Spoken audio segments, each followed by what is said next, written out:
Pemirsa, terima kasih Anda masih bergabung bersama kami. Saya akan kembali ke Pak Andreas. Pak Andreas, kalau wacana mengenai saran dari Pak Ahmad Basarah, Wakil Sekjen ini untuk Jokowi ketika mereshuffle itu mempertimbangkan untuk mengambil orang dari parpol non pemerintah yang saat ini, itu sudah dibicarakan dengan Jokowi dan seperti apa tanggapan Jokowi? Maksudnya mengambil untuk apa ini? Mengambil untuk menteri. Ya sebenarnya kalau kita bilang konstelasi yang di luar pemerintah, misalnya Pak Menteri Agama, itu ada representasi dari P3. Iya. Jadi sebenarnya juga ini gitu artinya. Nah ini ya saya sepakat dengan apa yang disampaikan oleh kawan Tantowi tadi, bahwa politik ini dinamis gitu dan dia akan berkembang berjalan dan juga bisa terjadi perubahan-perubahan di tengah jalan ini, sehingga apa yang disampaikan oleh Pak Ahmad Basarah tadi bahwa untuk juga tidak melihat terlalu dikotomis, dan juga melihat bahwa ya seolah-olah bahwa kalau KIH dan KMP itu pasti tidak bisa ketemu gitu. Nah, di dalam kenyataan, di dalam proses termasuk apa yang tadi disampaikan oleh Mas Tantowi tadi, di dalam faktanya kan juga berjalan ya, di dalam ketika ada hal yang bisa bertemu gitu. Dan perlu ada pembicaraan mengenai itu.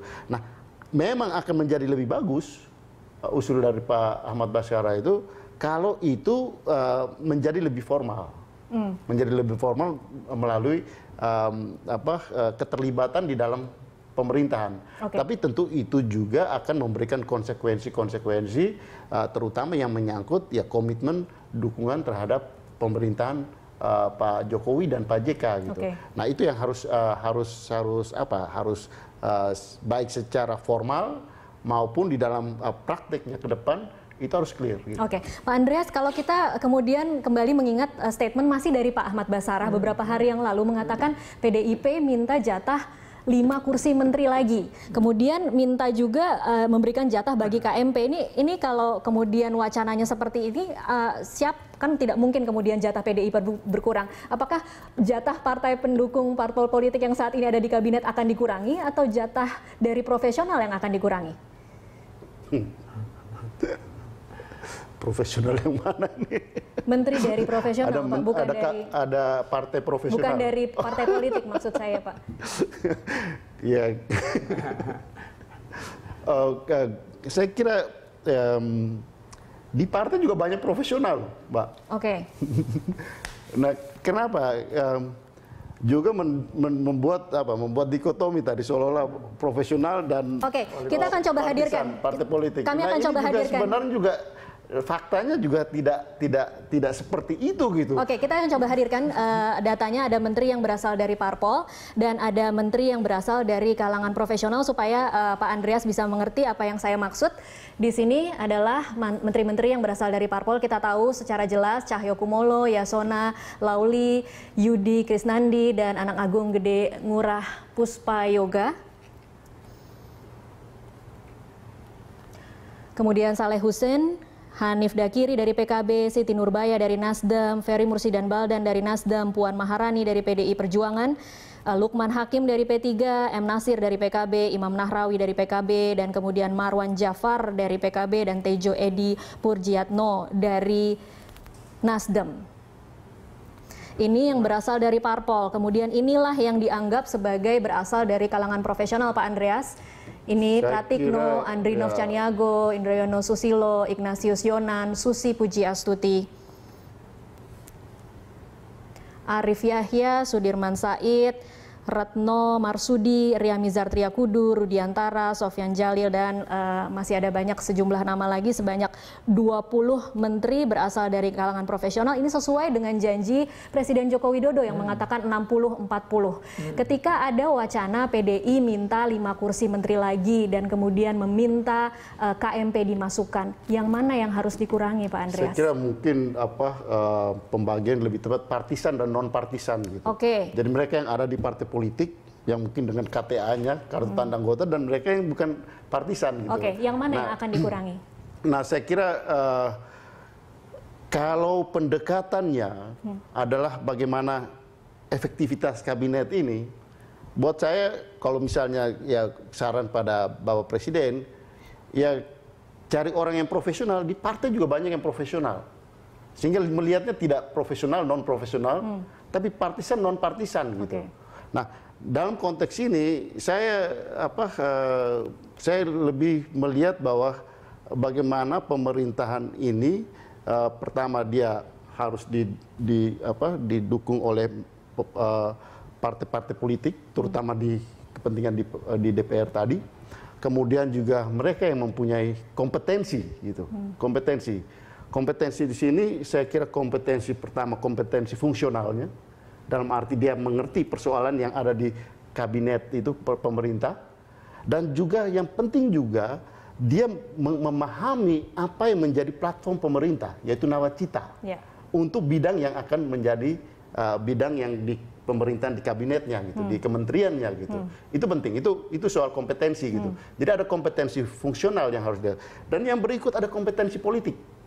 Nah, dia juga, orang ini juga harus didukung oleh backup politiknya harus kuat gitu. Sehingga dia jangan jadi beban untuk presiden nanti kemudian. Nah, ini penting, sehingga saya kira dalam konteks ini ya kita perhatikan kompetensinya penting. Juga kalau kita ingat dulu Bung Karno ketika di dalam menyusun kabinet, saya kira dalam pemerintahan Pak Harto juga dia harus selalu memperhatikan representasi wilayah. Baik. Saya akan kembali ke Pak Tantowi Yahya yang bergabung dari DPR. Pak Tantowi, Anda sendiri melihatnya bagaimana sih sebenarnya ketika kita sudah mendengar ada wacana akan ada reshuffle kabinet? Seberapa penting sebenarnya orang-orang yang menempati jabatan di kementerian itu harus benar-benar mengerti apa yang menjadi bidang dan kementeriannya? Kemudian seberapa penting bahwa orang-orang ini juga punya kemampuan politis yang cukup mumpuni ketika harus berhadapan dengan parlemen? Ya, saya rasa yang paling penting itu sekarang ini adalah sebesar apa wewenang dan otoritas yang diberikan oleh Presiden kepada para pembantunya. Saya masih ingat betul ketika kabinet ini baru dibentuk, Presiden berucap seperti ini, bahwa seluruh kebijakan itu dibuat di istana dan semua kementerian lembaga itu pada dasarnya hanya menjadi pelaksana dari kebijakan-kebijakan tersebut. Nah, kalau misalnya apa yang disampaikan oleh Presiden beberapa bulan yang lalu itu betul dilaksanakan, maka kita bisa bayangkan, jadi para menteri tersebut yang mengomandani kementerian lembaga ya bekerja berdasarkan satu desain, satu rencana kerja, pokok pemikiran yang sudah dibuatkan oleh orang lain. Nah, dalam perspektif ini bahwa ada beberapa kementerian yang mungkin tidak perform menjadi relevan. Nah, sejauh apa sekali lagi kementerian atau lembaga tersebut diberikan semacam ruang untuk melakukan kreativitas. Karena kalau kita lihat secara kasat mata kita lihat apa yang dilakukan oleh para menteri itu terkadang copy paste dari presidennya. Jadi mereka rame-rame turun ke ke pasar, turun ke bawah. Jadi semacam copy paste dari kebiasaan yang sering dilakukan oleh presiden. Kemudian statement-statement yang diberikan. Nah, hal-hal ini kan terlepas benar atau tidak, tapi paling tidak itu kan sudah merupakan potret bahwa apa yang disampaikan oleh Presiden beberapa bulan yang lalu ketika kabinet baru saja terbentuk sepertinya benar adanya. Nah, sehingga menjadi satu pertanyaan besar, akankah kabinet ini efektif bekerja apabila pokok permasalahan menurut saya itu adalah inti permasalahannya itu tidak dirubah. Apa menurut Anda yang menjadi inti permasalahannya, Pak Tantowi, ketika kalau memang semua pihak sepakat bahwa saat ini memang ada beberapa kementerian yang tidak perform secara maksimal, apa kira-kira inti permasalahannya? Ya, ini adalah konsekuensi politik dari satu kabinet yang dasar pembentukannya itu adalah akomodasi. Maka hal ini ya tidak akan bisa dihindari. Beda kalau misalnya awal pembentukan kabinet itu niatnya adalah ingin membentuk kabinet ahli. Maka Presiden diberikan wewenang yang seluas-luasnya untuk memilih orang-orang terbaik dari segi kompetensi sebagaimana yang disampaikan oleh rekan saya Pak Andreas tadi. Kemudian mempunyai kedekatan dengan yang bersangkutan, mempunyai kedekatan dengan Presiden. Karena walaupun bagaimana, chemistry itu harus terbangun sejak awal. Bisa dibayangkan ketika seorang presiden menghadapi tantangan yang begitu besar, dan dia harus didukung oleh satu kabinet yang chemistry perorangan dari para anggota kabinet itu dia sendiri tidak kenal, baru belajar kenal. Ini ibarat pelatih sepak bola atau kapten kesebelasan ketika dia dihadapkan atau diberikan 10 pemain yang entah dari mana dia sendiri tidak tahu. Jadi ini adalah satu hal yang harus diperhitungkan sejak awal. Nah, kita memang realitas politik yang dihadapi oleh Presiden Jokowi adalah bahwa keberadaannya sebagai presiden itu diusung dan didukung oleh banyak partai politik dan juga kelompok-kelompok lain yang mempunyai saham atas keberhasilan dia dan dan pada akhirnya tidak ada apa yang disebut dengan makan siang gratis kan. Iya. Pada akhirnya itu kan harus diberikan kompensasi. Nah, disinilah permasalahannya itu muncul. Nah, kalau misalnya kelompok, organisasi, ataupun partai politik itu menyerahkan kader terbaik sesuai dengan kebutuhan presiden, permasalahan tidak akan sebesar sekarang. Tapi apabila yang disodorkan itu adalah representasi tanpa mementingkan kompetensi, kemudian kapabilitas secara politik, saya rasa diganti berulang-ulang juga hal ini akan terjadi lagi. Oke, Pak Tantowi, Anda mau mencoba mengatakan bahwa kader-kader yang ada di dalam kabinet yang berasal dari partai politik saat ini belum yang terbaik, begitu Pak Tantowi?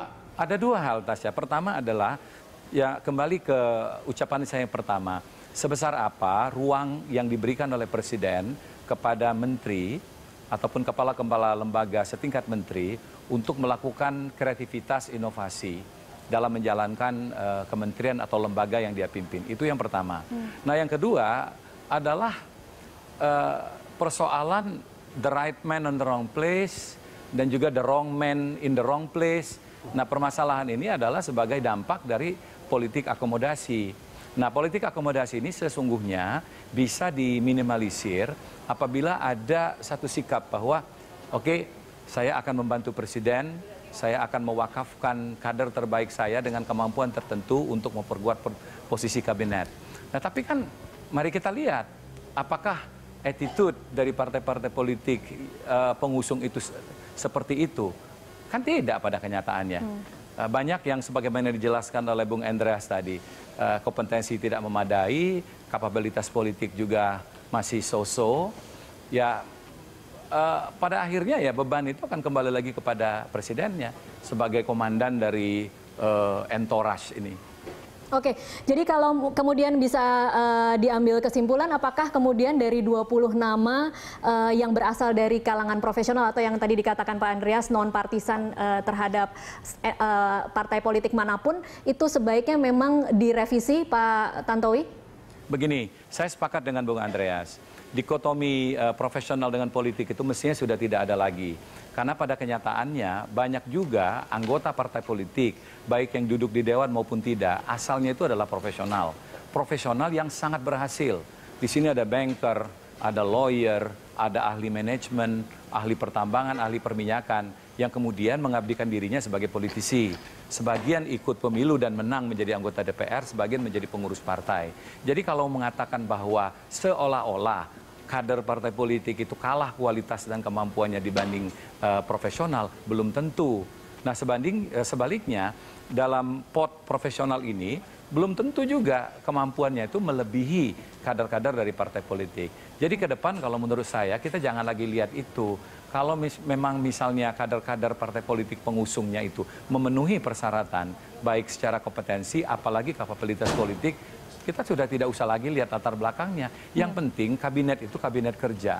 Artinya berisikan atau didukung oleh orang-orang yang memang siap bekerja. Bukan baru belajar sebulan 2 bulan pada awal pemerintahannya. Oke, baik. Terima kasih Pak Tantowi Yahya untuk waktunya bersama kami di perbincangan Prime Time Talk kali ini. Ya, pemirsa tetaplah bersama kami akan kembali usai jeda berikut.